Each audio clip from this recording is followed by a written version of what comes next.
and welcome to This is USG, a video podcast by the universities at Shady Grove. 9 universities, 1 campus, great results. I'm Khademian, Executive Director of USG.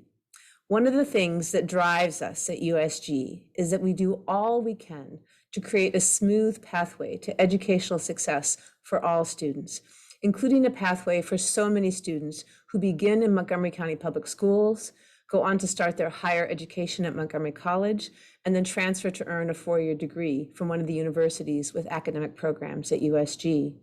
One of our great and long-standing community partners that helps to create such a successful pathway for students is the nonprofit organization CollegeTracks. Today, I am so pleased to welcome first Nancy Leopold, one of the founders of CollegeTracks. Nancy, welcome. Thank you so much. Along with Mecha Inman, the current CEO of CollegeTracks. Mecha, welcome. Thank you, Anne. So glad to be here. Well, and Board President Kevin Beverly, who is also the Vice Chair of the USG Board of Advisors. Kevin, welcome. Thank you, Anne. Good to be here. Great to have you all here. I'm going to ask you all to do some self-introduction, but I'm going to ask you to do so around your relationship to CollegeTracks. Nancy, let's start with you. Say a little bit about yourself, but particularly as it relates to your role to CollegeTracks. Sure, thanks. And thanks so much for having us, Anne. I am a co-founder and the former executive director at CollegeTracks. I was executive director there from 2003 to 2019. Very happily succeeded by Mecha Inman, who's doing a fantastic job. In my former life, I had graduate degrees in business and in public health, and I spent time working in traditional marketing as well as consulting in marketing and public health. And I used everything that I learned in my schooling and in my real world jobs to start and to run CollegeTracks. We started it because my co-founders and I saw a need at Bethesda Chevy Chase High School, which is very diverse, and where about 1/3 of the students are first generation to college students and students from low income and immigrant households. And they weren't having the same experience applying to college and getting financial aid as their more affluent peers. So we started it to solve a problem, and the rest is history. Fantastic. Thank you so much. Thank you for your initiative. We'll hear more about all the tools you use to build CollegeTracks as well. Mecha, you are the new CEO. Tell us a little bit about yourself and how you came to CollegeTracks. Sure. Well, first I'll say I'm grateful to Nancy that I'm here and for starting this organization. I've been in education and serving underrepresented youth for over 25 years, and really serving youth in providing them opportunities and exposure to high quality education, leading to post-secondary opportunities. And for 20 of those 25 years, I spent it in the K through 12 space, serving scholars. And I just knew about 1.5 years ago that it was time to do something a little different and to serve scholars differently. Still looking to provide post-secondary opportunities and leading scholars to and through, just didn't know what and where, but I knew it needed to be outside of the school system. And I was blessed to have CollegeTracks and this opportunity cross my path. And after reading about the impact on scholars and also meeting with the board and meeting with the staff members, I knew I wanted to be a part of this mission and to continue making the impact within Montgomery County and also grow that impact. So I'm very excited. And I'm a first-gen scholar also, so this work is near and dear to my heart. Fantastic. I'm so excited to be working with you too, Mecha. It's great. Likewise, Anne. Likewise. Great. Kevin, tell us about your journey to CollegeTracks and a little bit about yourself as well. Well, thanks again. Those are 2 tough acts to follow. The incredible commitment and passion that these 2 have brought to, one, to birth this organization, and now to look forward. And I look forward to its future, as Mecha just said, trying to figure out what we need to change, what we need to do differently to be even more impactful going forward. I came to it very, very differently. I'm a first gen in my family to go to college as well, and always wondered, what I could do, never really finding it, but looking a lot, because I was involved with several organizations before I really found CollegeTracks, and I found it through the Community Foundation on a site visit. And when I landed there and listened to Nancy at Wheaton High School talk about what she was doing for those children, and I just said, this is a place I need to spend more time. And I came to it and learned. I mean, that was a learning curve for me. I only knew what I knew. I didn't understand the numbers. I didn't understand all of the dynamics of what these children who were in an environment that really wasn't fair, what they were dealing with. I knew what my own experience was, but I had no idea what these young people in 2000, gosh, I guess it's been 10 years, 12 years ago now, that these same issues that I faced, these kids were still facing. And the wonderful part was that there were people like Nancy Leopold who saw this and took it on and gave me an opportunity really to contribute. I mean, I'm a former, mostly retired now, doing mostly work in the nonprofit world. USG is obviously a place where I spend a lot of time, as you know, and CollegeTracks I spend an awful lot of time because that's what got me here. But former CEO of a public health research company, and we spent a lot of time in Africa, in the developing world, and dealing with underserved populations. And so it was kind of natural for me to get personally involved, and then to bring what I could as resources and tools from the company to help where Nancy needed it, as we've learned and grow. My wife will tell you I'm not a gardener, but I can dig holes where I'm told to. And I kind of think about CollegeTracks that same way. I'm not an educator, but directed well, I can get stuff done. Well, and we're not going to let you retire, Kevin. We're just going to, the list is long of things we need your support on. So, well, thank you all for sharing your story.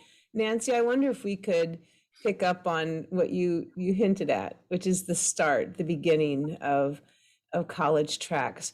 Where did the idea come from, and how did you start building this organization?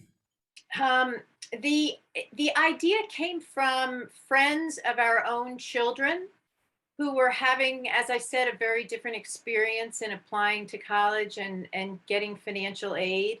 They were coming to us individually, the three co-founders, and asking for help. And we got together and realized that there was a much larger group of students who really needed that same help. They didn't have people at home with college going experience who could help them through a process that is complicated, unnecessarily so in my opinion, very complex, full of jargon, full of very complicated instructions, and requiring an access to technology. And that's just for the college application piece. For the financial aid piece, you have to submit a tax-like document called the FAFSA to the federal government in order to get any federal or state aid and much college aid. So we realized that there were, as I said, a whole group of students who needed our help. So we started as a volunteer organization. We were all volunteers, and we trained ourselves, and we recruited other volunteers, set up a program that was one afternoon after school and one evening in the local community center, so that we could meet with parents as well as with students.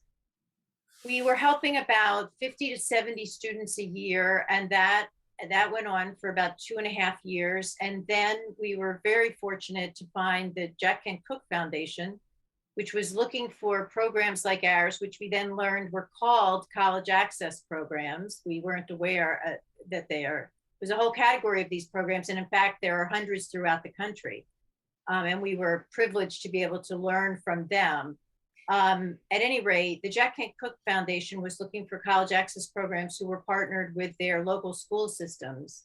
We quickly got Montgomery County Public School System on board with us and submitted a grant, and were fortunate enough to get what we thought was a staggering amount of money. We got $90,000 over 2 years So we went very quickly from being an all volunteer organization to being an organization with paid staff. And we used that leverage and that money to expand to Wheaton High School. In where we were serving hundreds of students rather than just 50 to 70 each year. And as we grew, in 2010, we added a college success program to help college students get through college successfully. It was apparent to us that there were barriers there that were every bit as large as the barriers the kids faced in getting into college. So we designed the program and hired college success coaches who would work individually with our students who were in college.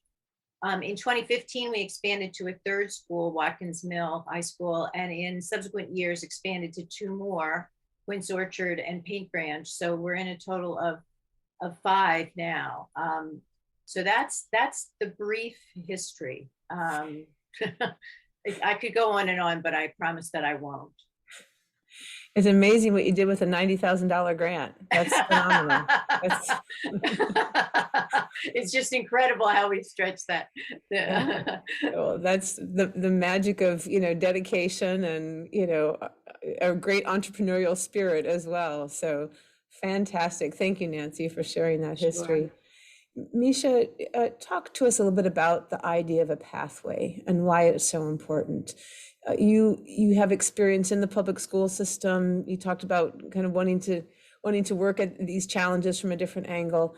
What does a pathway focus give us? What does it give a student, and why is it so important? And what are some of the things we can do to strengthen a pathway for students to make it more seamless, more direct, if you will? We'd love to hear your thoughts on that, especially your point of perspective from being in the public school system and now being in CollegeTracks. Yeah, thank you. That's a really great question. And there's so many ways, and I don't know if we have enough time to answer that, but I'll try to be succinct, because we know that there are many barriers, as Nancy mentioned, to scholars, and certainly underrepresented scholars, finding that pathway to post-secondary opportunities, right? The scholars that we serve, if you think about educational attainment and you think about poverty, right, there is a direct correlation. And when you think about those who represent the population who are considered in poverty, those are Black and brown scholars. And so when we think about why, this is a generational problem, right? There are generational issues, systemic issues that stand in the way to our scholars finding a pathway to career. We talk a lot about college-bound scholars, but I think we need to talk more about career-bound scholars. And so, we talk also a lot at CollegeTracks about equality and equity. And so, yes, our scholars are, there's equality. You have equal access to. But when you talk about equity, you need to talk about what does it take for a scholar to get on the pathway to post-secondary opportunities. And so I took my time to say all of that, is to say that in the public school system, we know that the education gap, the achievement gap is wide between Black and brown scholars. We need to examine the why. And because that gap exists, our scholars, some have food insecurity, right? Or experiencing food insecurity. They are in a cycle of generational poverty. And it's going to take organizations like CollegeTracks to serve and guide to and through. So just like Kevin mentioned, as a first-gen scholar, my mother, I was raised in a single parent household. She didn't know how to guide me on a pathway to post-secondary opportunities. I needed someone else to help. She brought me a typewriter, but that was the extent of her help, because she did not earn a college degree. So it's important, and you mentioned the school system. And again, I'll say there are metrics that we are asking our scholars to meet to then be on a pathway to be deemed worthy of a post-secondary education. And we need to examine that. But what I love about CollegeTracks is that we serve any scholar who walks in our door. That's what's important about getting on a pathway. When we're talking about dismantling systemic injustices, well, CollegeTracks does that, because we serve any scholar who walks in the door. and we're going to meet you where you are. And so it's important then, if we're talking about equity and breaking generational poverty, to then be able to serve them to and through. Again, educational attainment and income, educational attainment and poverty. So that is why pathway is so critical, and what we do is critical. Thank you. That was so beautifully said and so impactful. Thank you so much. Very helpful. You know, Kevin, you mentioned being a first generation student and, you know, seeing the work that CollegeTracks has done. You mentioned that the same challenges are there. A lot of the same challenges still exist. How have you seen the work of CollegeTracks evolve and grow over the last, you know, I don't know, 5-10 years or so? What do you see as some of the changes that CollegeTracks has made to try to, you know, deepen or dig in or learn more as they go along? Can you point us to the evolution, if you will, of CollegeTracks? Because like any organization, from Nancy's $90,000 grant and the first scholars, you know, tell us a little bit about how you've seen CollegeTracks grow and change to really try to dig in and deepen its impact. Well, I think part of what you just listened to or kind of tells that story. And when Nancy started this, and her background gives you an indication of how she thinks about the world. Data matters. And she built systems that collected an awful lot of data, and she used that data to inform the direction and growth of the organization. You know, understanding what this whole access environment and ecosystems look like, and using data to supplement all that she was learning from dealing with those students. I think Jack Smith summed it up clearly to me when we had a conversation about CollegeTracks, when he says that CollegeTracks changed the culture in the schools that we were in. We were in schools where you had college-going students at BCC, but you had a group who weren't, and they didn't know how to figure it out. I mean, and that's one of the urban schools in our county. It's in one of the higher income communities in our county. And the evolution really became when evolution and revolution became when Nancy took this organization to Wheaton High School and replicated it. Two things happened. One, you had students who didn't have confidence, didn't believe in themselves, knew they could do, but had a difficult time maybe advocating for themselves and making sure they got what they truly deserved. So that was one aspect of it. The other aspect of it was she also brought with her, she hadn't mentioned this, but the power of volunteers, of people in our community who had not been, what's the word I'm looking for, that hadn't been exposed to these students. We're in our little bubble sometimes, but these were individuals who took their time, talents, energies, and went from Bethesda and Potomac to Wheaton and saw these students who were just as inspired, just as bright, and just as willing and wanting to become successful. And so they learned. And what you create there are a whole different set of advocates for these children that they probably didn't know they had. And I think that was one of the more powerful things as I watched CollegeTracks grow, that impacted me and wanting to make sure that it was recognized for not only delivering these students and scholars, as Misha likes to call them, into this environment, but bringing along more advocates that now understood more clearly the reason for this. I mean, I say all the time, there's a social justice component to this, which is really important, but there's also an economic imperative as to why this needs to happen. Because if these students aren't going to turn out to be good taxpayers, there's the only one other place they're going to end up, be burdens on this tax system. And I don't think any of them want that for themselves. They have talents, they have skills, and they want to be as successful as any of us on this podcast right now.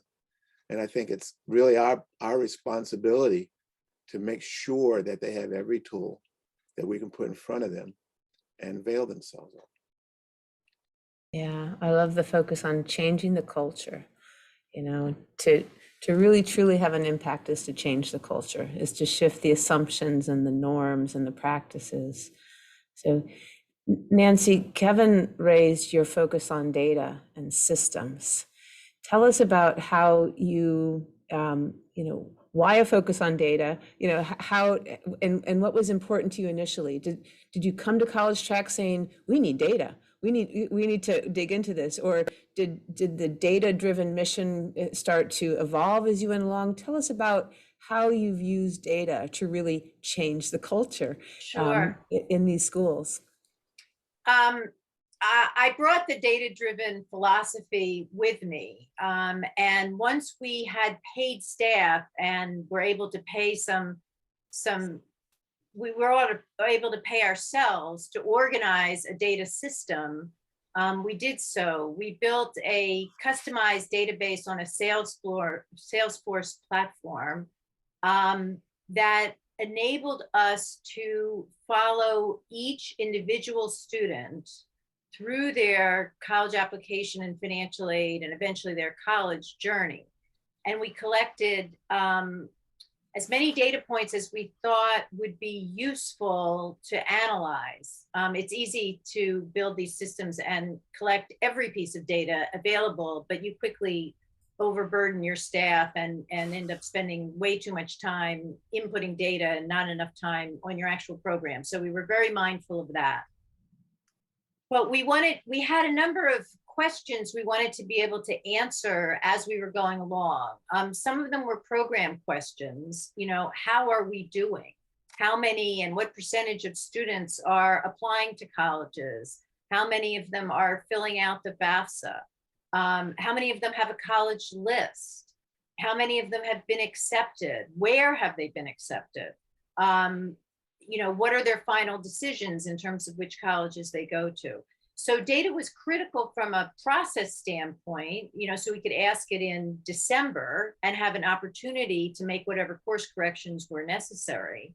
And then it had an outcomes objective. So we were able to say, this is how many students we serve.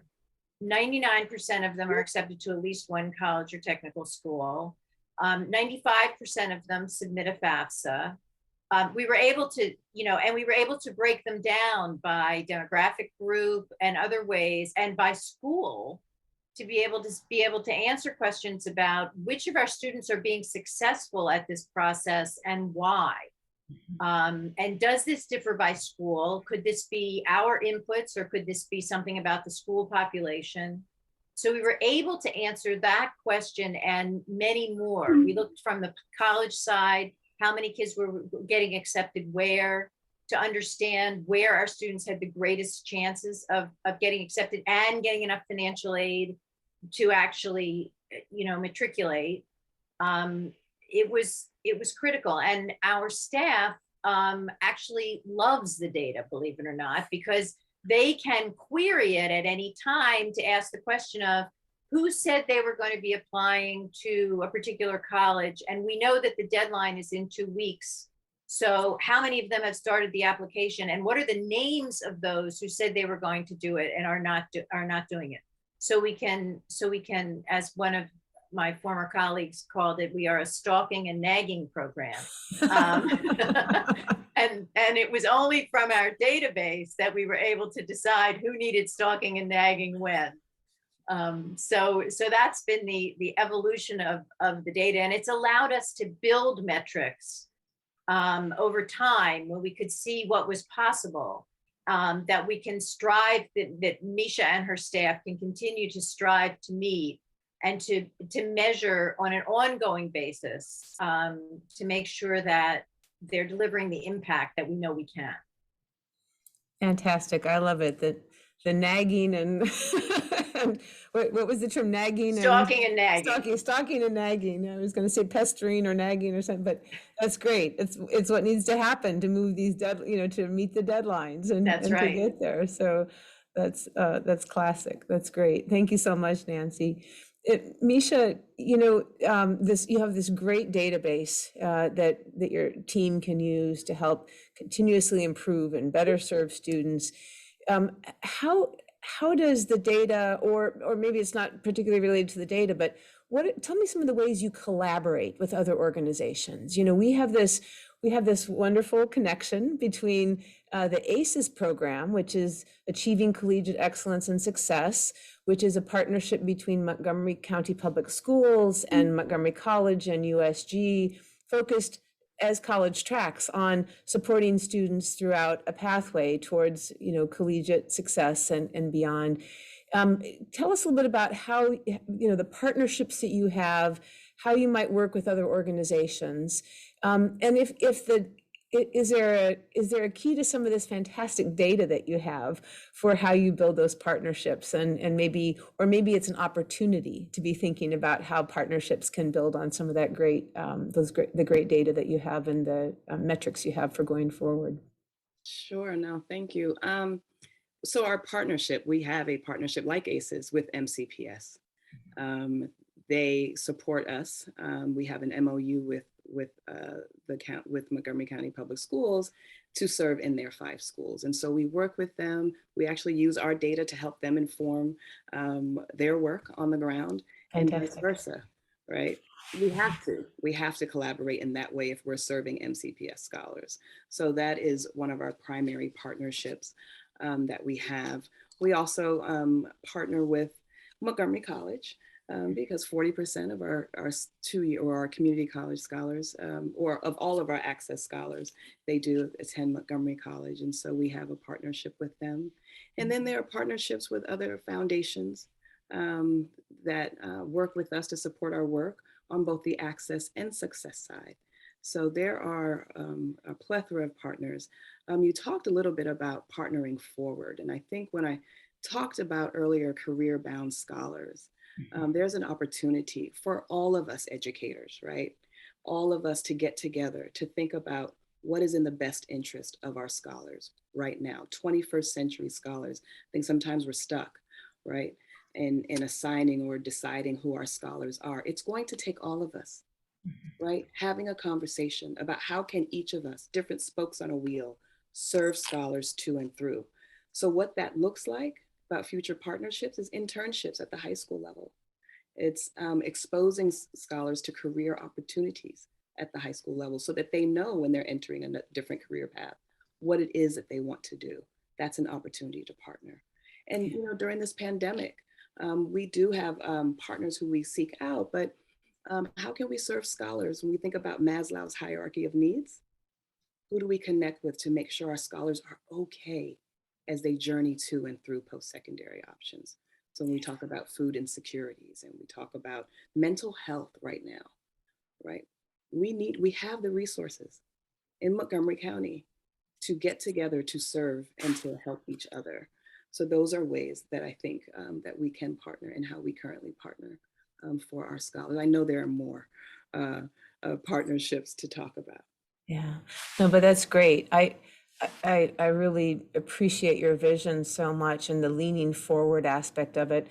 There's so much we can do at, increasingly kind of higher, more collaborative levels across Montgomery County in support of the students. And I really appreciate your focus on, we ought to be focusing on meaningful employment, careers, right? Pathways to careers. This ought to drive all of us. This ought to be the focus for all the work that we're doing. So thank you for that. I really appreciate that focus.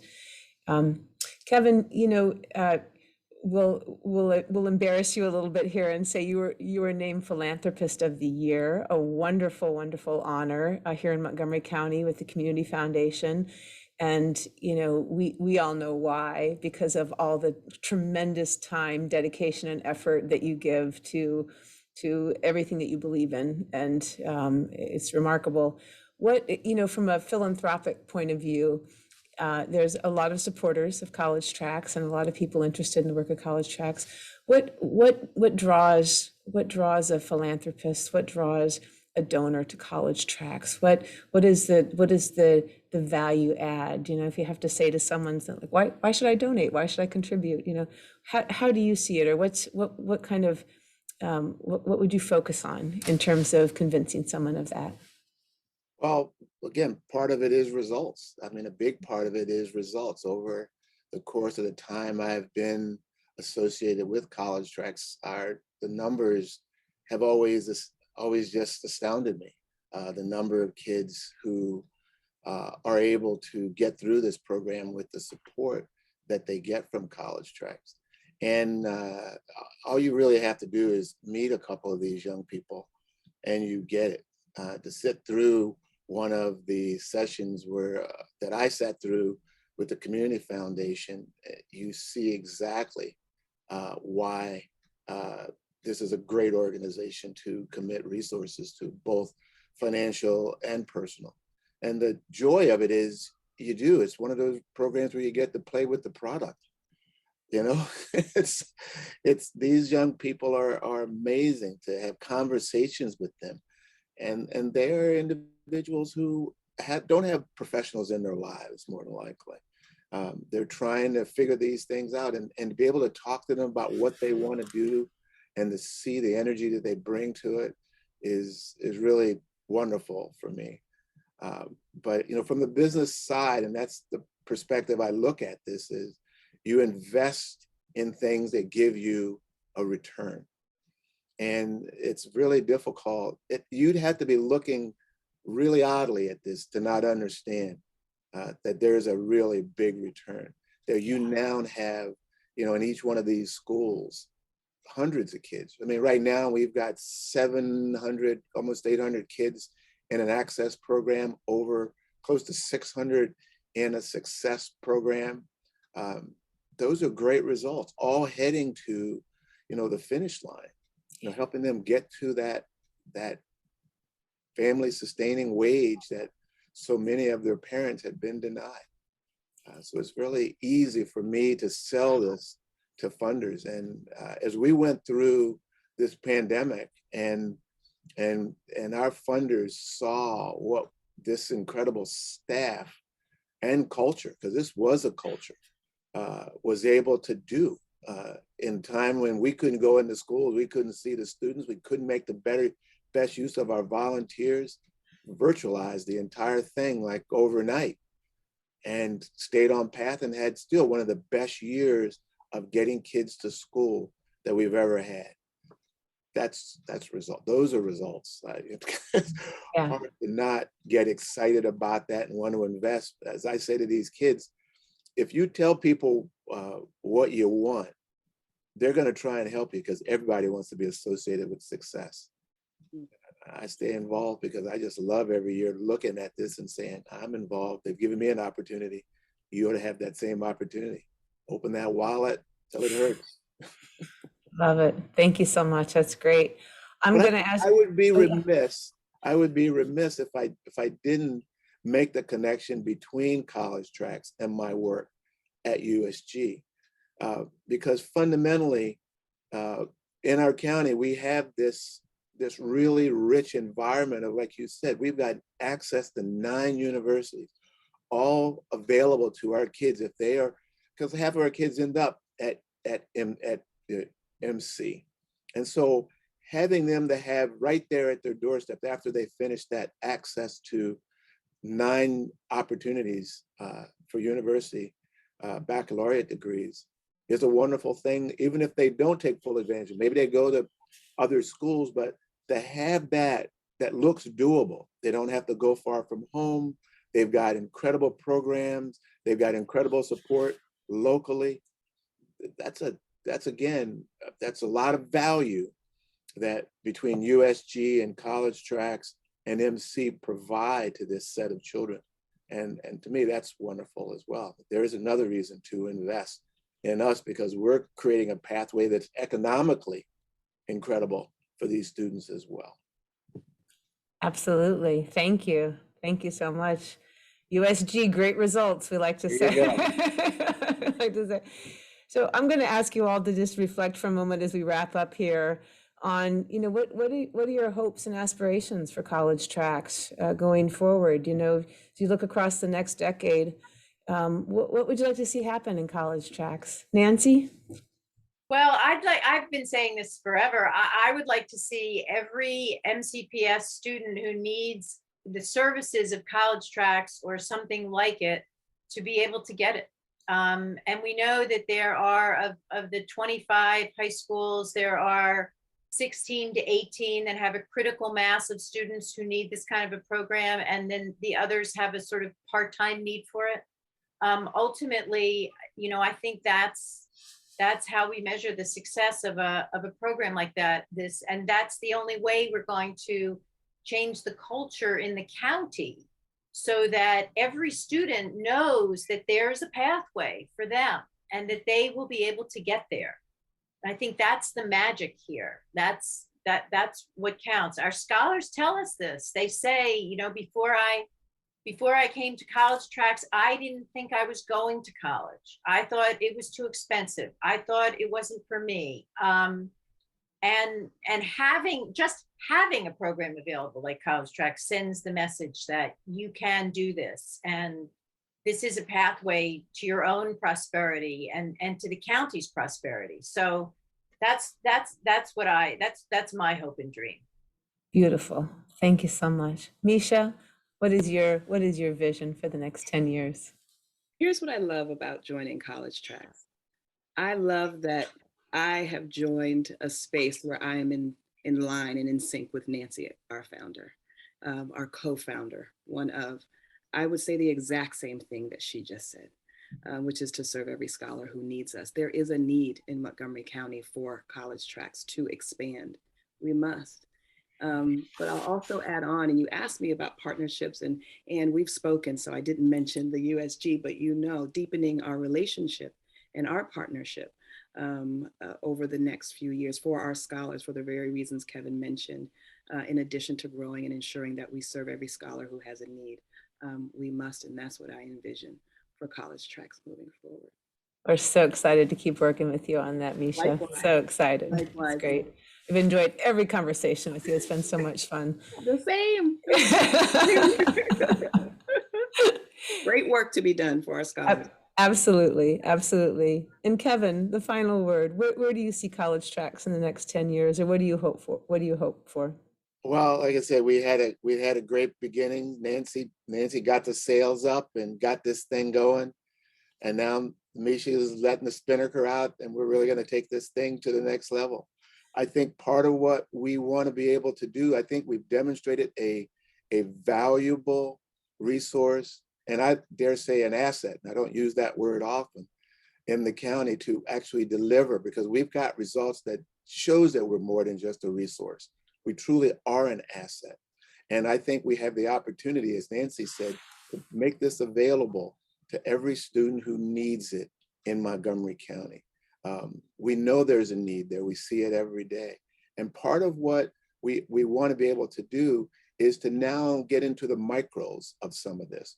We've got a good idea of who we're serving. And we're now starting to recognize who we may be missing. And I've said this to several folks now. I worry a lot about Black boys right now. I really worry about we're missing them and how we're missing them, and working with the school system, trying to identify them and to get into some of these micro populations where we've got great results, but I think we could have even better results in some of the populations that are either self-selecting or can't figure out how to get comfortable with this idea of higher ed and where they fit in it. And so I think going forward, I really want us to focus on that and to invite not only the school system to recognize the value of access, but the county government to recognize the value of success, because that's your next generation workforce. And for the universities to recognize that there's a value to partnering with us to help these students be successful. We're doing the work, and we've demonstrated that the kids we work with complete. That only helps their numbers. And if they're paying attention to ROI, then that ought to mean something to them. Yeah, thank you. I say sometimes you look at Montgomery County and across our educational ecosystem, It's like all these players are on a chessboard and they're all just shimmering, waiting for all the connections to happen. And I feel it, you know, all these connections are going to happen. All the great work that you all have led with CollegeTracks, connecting with other organizations, other associations, building these bigger and bigger and stronger pathways for all students. It's going to happen. And you all have set such a wonderful example, such an impactful example in the work of CollegeTracks. Thank you all so much for the work you do.